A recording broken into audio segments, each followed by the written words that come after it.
سورۃ البقرہ کی آیت نمبر 124۔ الحمدللہ وکفی وسلام علی عبادہ الذین اصطفی، خصوصاً علی سید الرسل وخاتم الانبیاء وعلى آلہ واصحابہ الاتقیاء۔ اما بعد فاعوذ باللہ من الشیطان الرجیم، بسم اللہ الرحمن الرحیم۔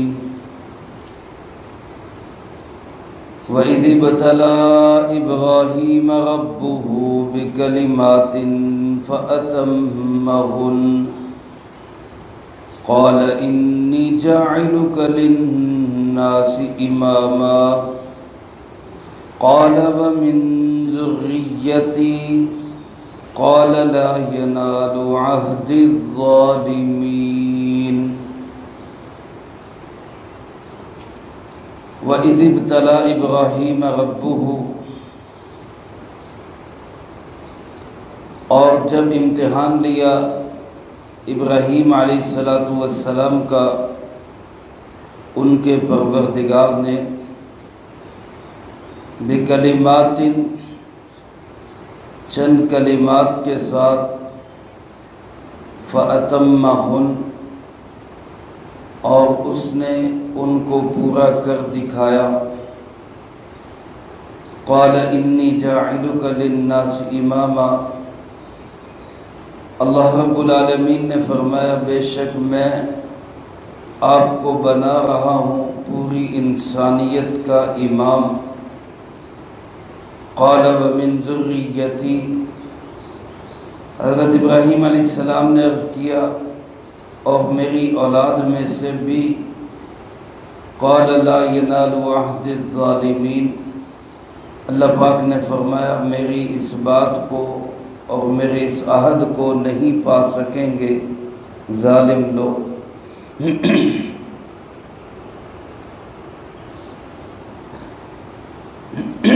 اس آیت مبارکہ میں اللہ رب العالمین نے حضرت سیدنا ابراہیم علیہ السلام کے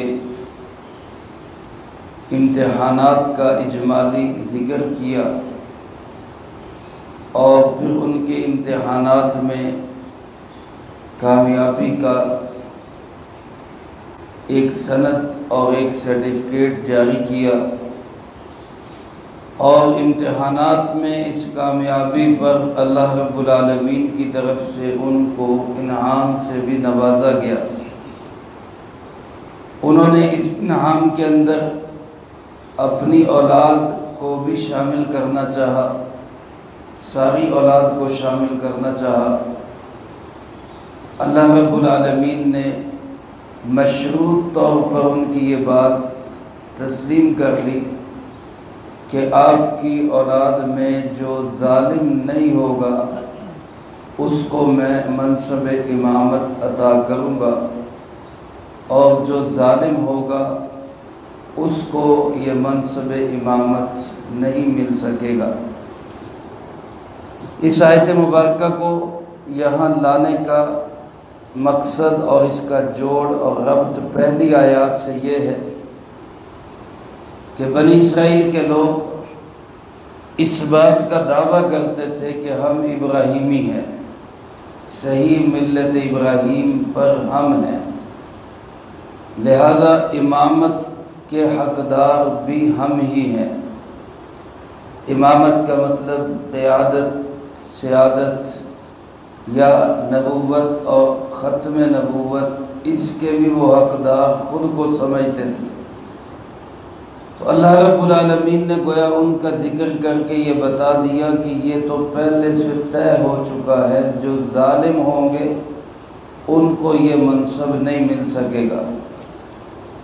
یہود و نصارہ تم نے کفر کر کے، شرک کر کے، انبیاء کی مخالفت کر کے، حب جاہ، حب مال تمہارے اندر اتنے جرائم کے ساتھ تم منصب امامت کا دعویٰ کرو تو یہ تمہاری خام خیالی ہے، تمہیں ملنے والا کچھ نہیں ہے۔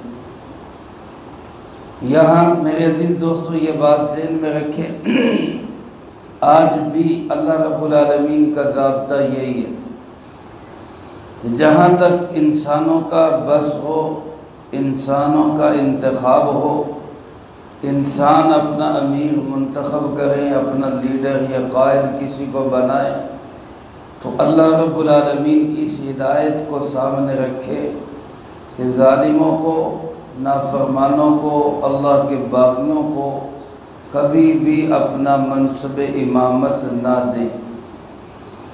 کسی بھی ایسے انسان کو جو اللہ کا نافرمان اور باغی ہو، اس کو اس منصب امامت پہ فائز نہ کرے۔ لوگوں کے لیے تو یہ ہدایت ہے، اگر کوئی مسلط ہونے کی کوشش کرے گا، اللہ رب العالمین ایسے ظالم کو چلنے نہیں دیں گے۔ اس لیے ایک ہدایت مبارکہ تو اس آیت مبارکہ سے اللہ پاک نے ہمیں یہ عطا کر دی۔ رہی دوسری بات اس آیت مبارکہ کی تشریح اور وضاحت کی، تو یہ ایک بڑا اچھا موقع ہے، حسن اتفاق ہے کہ دن بھی چل رہے ہیں ذوالحج کے، آج 2 تاریخ ہے، اور حضرت سیدنا ابراہیم علیہ السلام کی اور ان کے گھرانے کی بہت ساری یادگاریں امت مسلمہ زندہ کرنے جا رہی ہے۔ انہی دنوں میں اس آیت مبارکہ کا درس بھی آ گیا۔ اللہ پاک اس کو قبول فرمائے اور ہماری طرف سے حضرت ابراہیم علیہ السلام کو، ان کے گھرانے کو بہت بہترین سلام پیش فرمائے۔ ہم حضرت ابراہیم علیہ السلام کو بھی اور اپنے پیارے محبوب جناب محمد کریم صلی اللہ علیہ وسلم کو بھی اور ان کے گھرانے کو، اہل بیت کو سلام عقیدت پیش کرتے ہیں۔ اللہ پاک فرماتے ہیں حضرت ابراہیم علیہ السلام کا اس کے رب نے امتحان لیا۔ اللہ رب العالمین نے حضرت ابراہیم علیہ السلام کا امتحان لیا۔ یہاں پر اس آیت مبارکہ میں ایک چیز تو بیان ہوئی کہ ان کا امتحان ہوا، اور امتحان کیسے ہوا؟ بکلمات، بہت سارے کلمات کے ساتھ۔ دوسری بات یہ بتائی گئی کہ امتحان کا رزلٹ کیا آیا، فَأَتَمَّهُ، رزلٹ یہ آیا کہ وہ 100% کامیاب رہے۔ تیسری بات یہ کہ جب اتنی بڑی کامیابی انہوں نے حاصل کی تو ان کو انعام کیا ملا؟ تو اللہ پاک نے بتایا کہ ان کو انعام یہ ملا کہ اللہ پاک نے ان کو پوری انسانیت کا امام بنا دیا۔ اور چوتھی بات یہ آئی کہ انہوں نے، اللہ کے نبی شفیق اور مہربان ہوتے ہیں، انہوں نے اپنے اس منصب امامت میں اپنی اولاد کو بھی شامل کرنا چاہا۔ تو اللہ پاک نے یہ بتا دیا کہ یہ ضابطہ سب کے لیے نہیں، جو ظالم نہیں ہوں گے ان کو یہ نعمت ملے گی، جو ظالم ہوں گے ان کو یہ نعمت نہیں ملے گی۔ جہاں پہلی بات پہ آ جائیں کہ اللہ پاک نے حضرت ابراہیم علیہ السلام کا امتحان لیا، یہاں پہ سوال یہ پیدا ہوتا ہے کہ امتحان تو اس کا لیا جاتا ہے جس کی صلاحیت اور قابلیت کا پتہ نہ ہو۔ استاد اپنے شاگردوں کا امتحان لیتا ہے کہ ان میں کتنی قابلیت پیدا ہوگی، کہاں تک یہ سیکھ گئے۔ استاد کو چونکہ ان کی قابلیت کا علم نہیں ہوتا، پوری طرح نہیں جانتا، اس لیے وہ امتحان لیتا ہے۔ سالانہ امتحان ہوتے ہیں، سمائی ہوتے ہیں، ششمائی ہوتے ہیں۔ یہاں تو اللہ پاک تو عالم الغیب ہے، سب کچھ جاننے والا ہے۔ حضرت ابراہیم علیہ السلام کی کیا صلاحیت، کیا قابلیت اللہ پاک کو سب معلوم ہے، پھر اس کے باوجود امتحان کس چیز کا؟ اس کا جواب اللہ پاک نے جو آگے رب کی صفت بیان کی ہے، وَإِذِ ابْتَلَىٰ إِبْرَاهِيمَ رَبُّهُ، ابراہیم علیہ السلام کا امتحان لیا ان کے رب نے۔ اس رب کے لفظ میں اس کا جواب آ گیا۔ رب کہتے ہی اس کو ہیں جو کسی کی تربیت کرتے ہوئے اس کو درجہ کمال تک پہنچا دے، اس ذات کو رب کہا جاتا ہے۔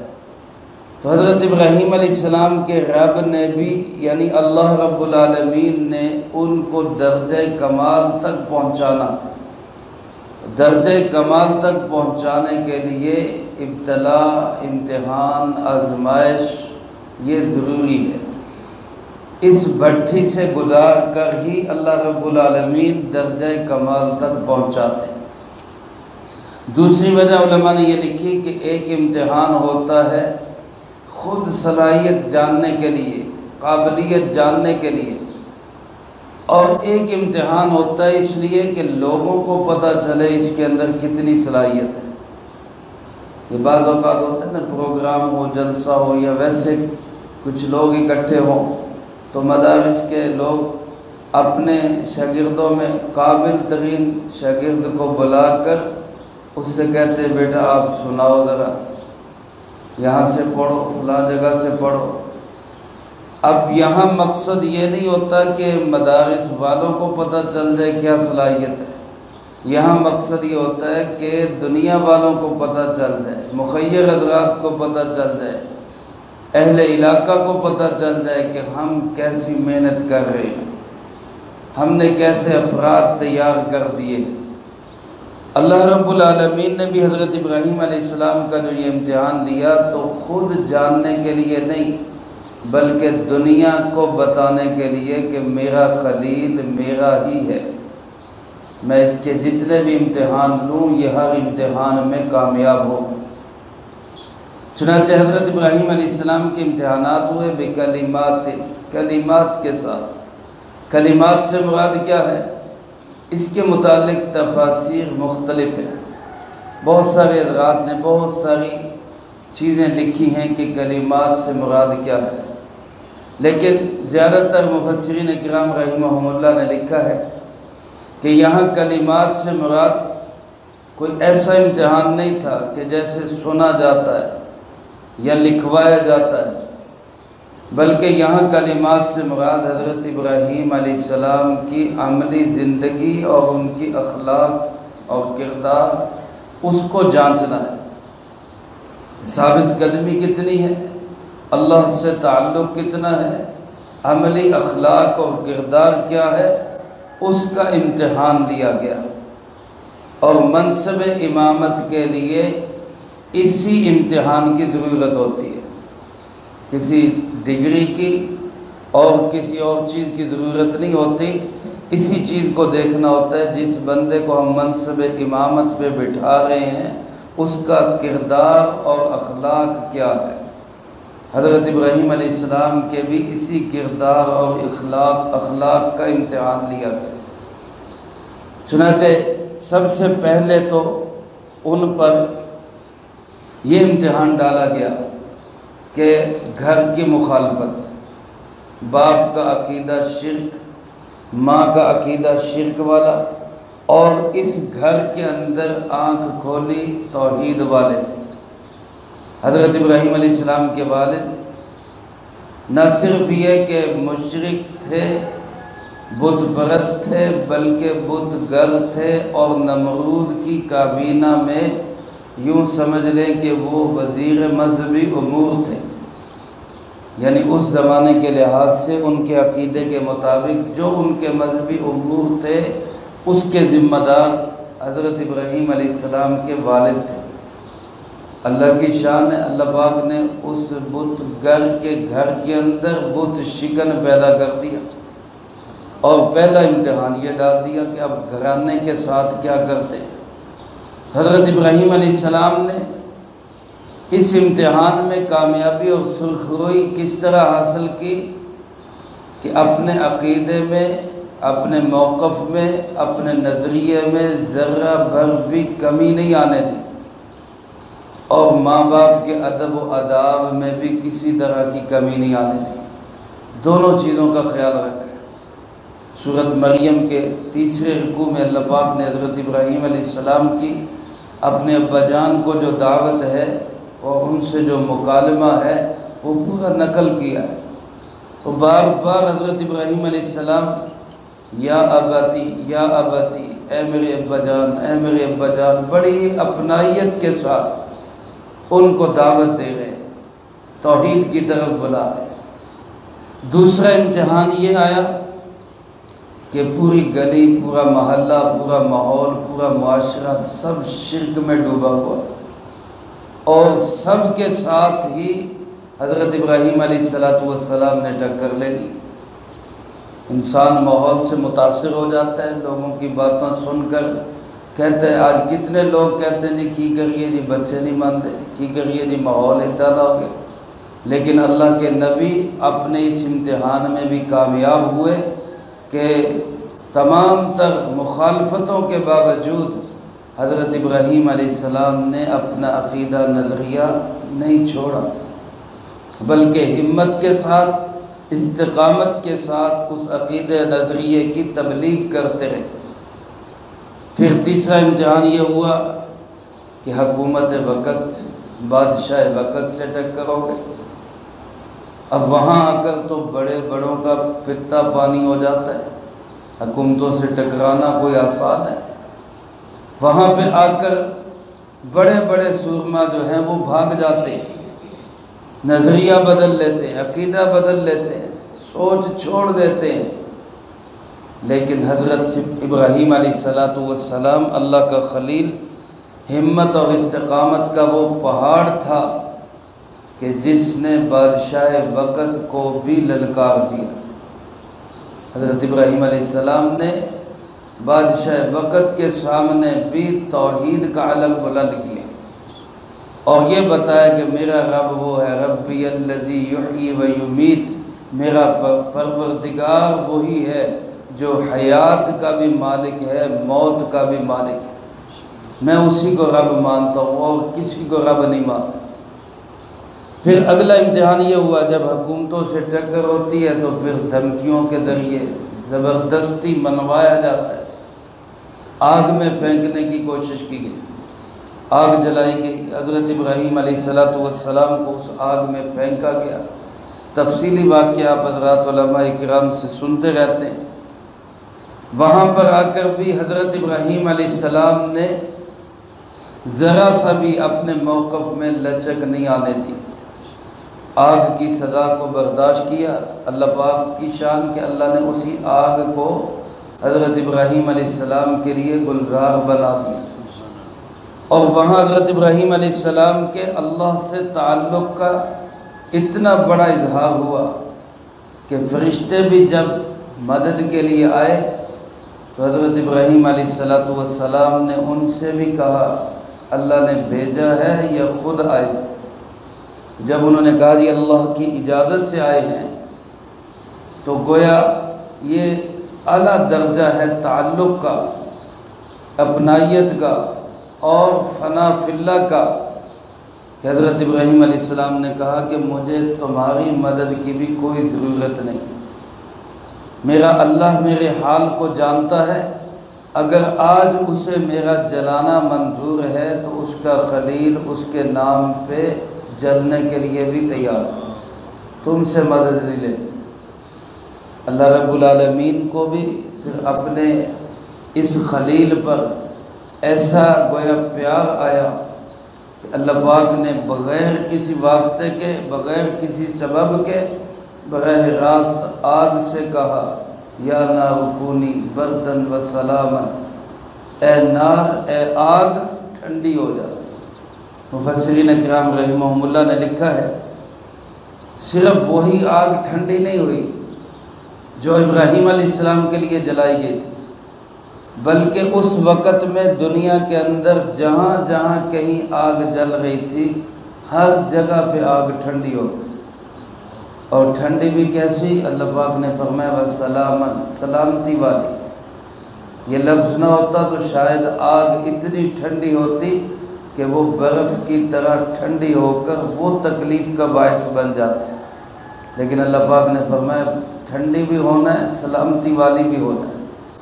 آگ کی بھی قسمت جاگ گئی کہ ابراہیم علیہ السلام کے ایمان کی بدولت آج آگ کا رب براہ راست آگ سے بات کر رہا ہے۔ یہ ایک امتحان تھا جس میں حضرت ابراہیم علیہ السلام 100% کامیاب۔ پھر اللہ پاک کی طرف سے حکم ہوا کہ آپ ہجرت کر دیں، اور ہجرت کرنے والے افراد کتنے؟ ایک ابراہیم علیہ السلام، ایک ان کے بھتیجے حضرت لوط علیہ السلام، ایک ان کی اہلیہ حضرت سارہ رضی اللہ تعالیٰ عنہ۔ 3 افراد پر مشتمل یہ قافلہ اب ملک بابل کو، موجودہ عراق جو ہے، اس عراق میں بغداد سے کوئی 60-70 میل کے فاصلے پر یہ شہر تھا، بابل پرانا شہر تھا۔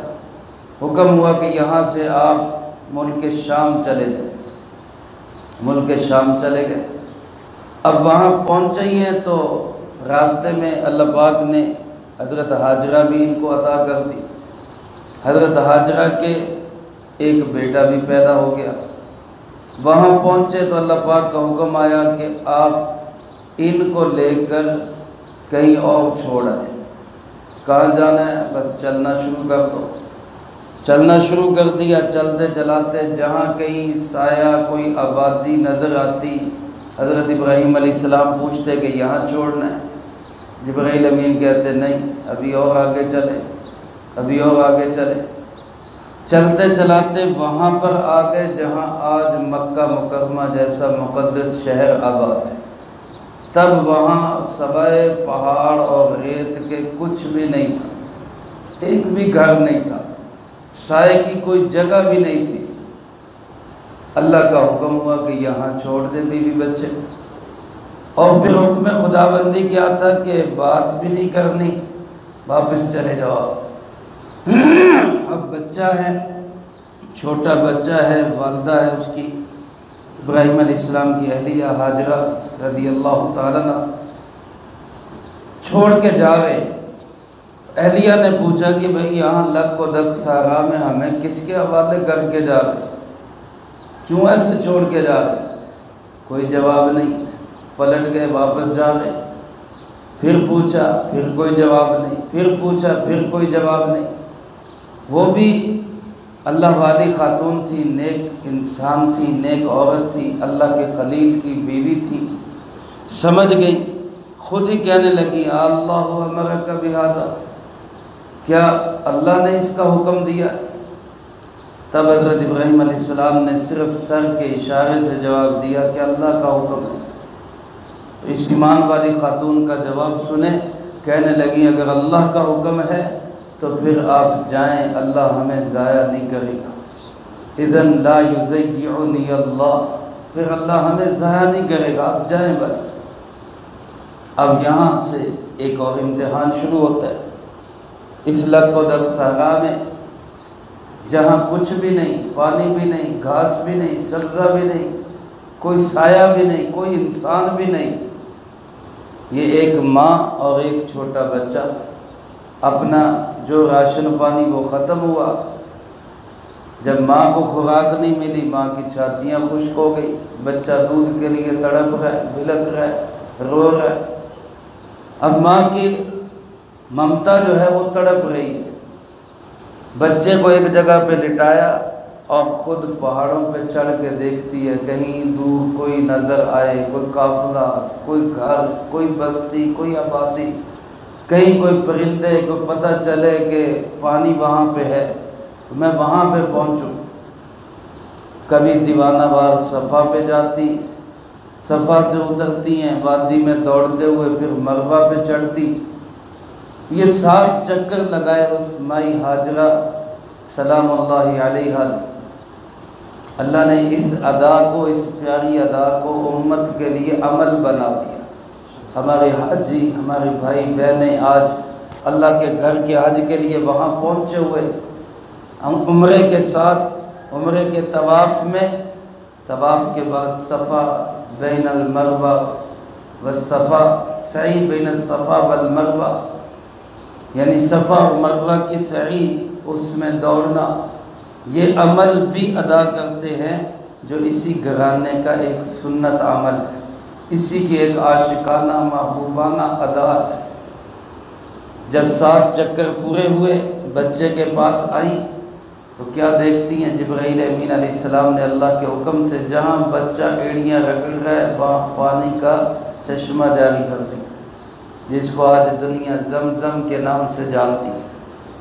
پانی پیا، بھوک بھی مٹی، پیاس بھی مٹی، جان میں جان آئی، بچہ بھی خوش ہو گیا۔ اور پھر پانی کو دیکھ کر یہاں پرندے آئے تو کچھ قافلے مسافر، انہوں نے جب دیکھا کہ یہاں پانی ہے، پرندے پھر رہے ہیں، تو وہ بھی آ کر آباد ہو گئے۔ یوں قبیلہ جرہم آباد ہوا اور پھر یہاں سے مکہ مکرمہ کی آبادی کی بنیاد پڑی، ایک شہر بن گیا۔ پھر یہی بچہ جب 12-13 سال کا ہوا، بھاگنے دوڑنے کے قابل ہوا، تو ایک امتحان اور آ گیا، جس امتحان کو ہم قربانی کے نام سے جانتے ہیں۔ اس کا تذکرہ انشاءاللہ میں اگلی فرصت میں کروں گا، اور باقی جو چیزیں ہیں کہ امتحان میں کامیابی پر پھر کیا ملا، آیت کی مزید وضاحت انشاءاللہ اگلی فرصت میں ہوگی۔ اللہ پاک سے دعا ہے اللہ مجھے آپ کو سب کو اپنے محبوب بندوں کی عقیدت و محبت بھی نصیب فرمائے اور ان کی کامل اتباع بھی نصیب فرمائے۔ جو کہا سنا اس کو زندگی میں لا کے دوسروں تک پہنچانے کی توفیق عطا فرمائے۔ اللہم انت السلام و منک السلام، تبارک ربنا و تعالیت یا ذا الجلال والاکرام۔ اللہم اعنا علی ذکرک و شکرک و حسن عبادتک۔ اللہم احسن عاقبتنا فی الامور کلها واجرنا من خزي الدنيا